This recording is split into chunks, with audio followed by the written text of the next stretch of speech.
नमस्कार मित्रों।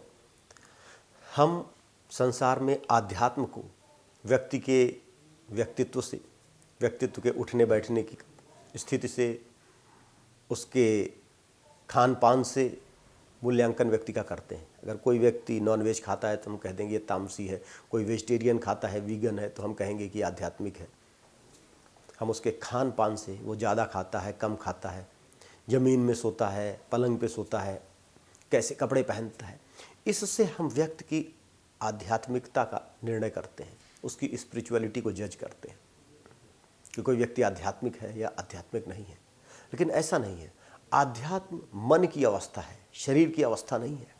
भगवान कृष्ण ने गीता में बड़ा सुस्पष्ट बतलाया है कि किसी व्यक्ति के खाने पीने से आप उस व्यक्ति को ये जज नहीं कर सकते कि वो आध्यात्मिक है या नहीं है। योग खाने के ऊपर निर्भर नहीं है कि ज़्यादा खा रहा है व्यक्ति, कम खा रहा है, व्रत रख रहा है, उपवास रख रहा है तो वो व्यक्ति आध्यात्मिक हो गया, और व्रत उपवास नहीं रख रहा है तो व्यक्ति आध्यात्मिक नहीं है। व्रत और उपवास का आध्यात्मिकता से लेना देना नहीं है। ध्यान योग से व्रत और उपवास का लेना देना नहीं है।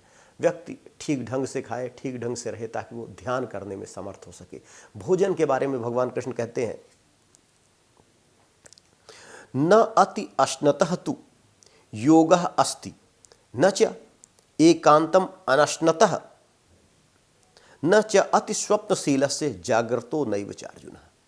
अर्थात न तो बहुत खाने वाले को योग की सिद्धि होती है, न बिल्कुल ही खाने का परित्याग कर देने वाले को। अर्थात अगर कोई व्यक्ति है जो हमेशा खाना ही खाता रहता है, कुछ न कुछ खाता रहता है, व्रत रख लिया और पता चला कुछ न कुछ बनवा के और फलाहार कर रहा है, कुछ कर रहा है। कुछ वैसे व्यक्ति होते हैं जो ऐसा रखते हैं, जो न खाना पानी पीते हैं, न कुछ खाते हैं। ये दोनों स्थितियों में कुछ भी योग से लेना देना नहीं है। कुछ व्यक्ति ऐसा है, कोई व्यक्ति ऐसा है कि स्वप्नशील है, सोचता रहता है, कुछ कुछ कल्पनाएं करता रहता है, ईश्वर के रूप बना लेता है, उसकी कल्पनाएं करता रहता है।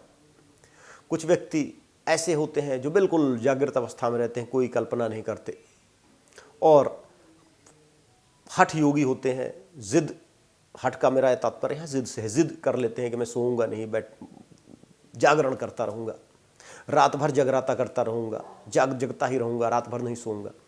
इस तरह के निश्चयों से, इस तरह के खान पान से ईश्वर की प्राप्ति का कोई लेना देना नहीं है। यह आप जो भी कार्य कर रहे हो, यह आपकी शारीरिक अवस्थितियाँ हैं, शारीरिक कंडीशंस हैं। हो सकता है आप अपनी इंद्रियों पर नियंत्रण का प्रयत्न कर रहे हो, लेकिन इंद्रियों पर नियंत्रण का यह प्रयत्न भी सही नहीं है। आप ज़बरदस्ती भूखे रहोगे, आप दिन भर में 10 घंटे में 9 घंटे आप खाने के बारे में ही सोचते रहोगे। अगर आपने खाना खा लिया है, पेट भर गया है, तो कम से कम खाने के बारे में नहीं सोचोगे, कुछ और सोचने के लिए आपके पास है। इसीलिए खाने पीने, उठने बैठने, चलने, इनका योग से, अध्यात्म से लेना देना नहीं है। भगवान कृष्ण कह रहे हैं, युक्ताहार विहारस्य युक्त चेष्टस्य कर्मसु युक्त स्वप्नावबोधस्य योगो भवति दुस्सह।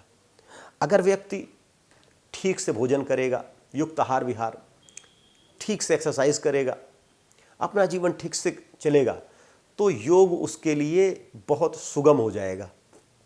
क्यों? क्योंकि उसको अपना ध्यान लगाने के लिए समय मिल पाएगा, उसका ध्यान आसानी से लग जाएगा।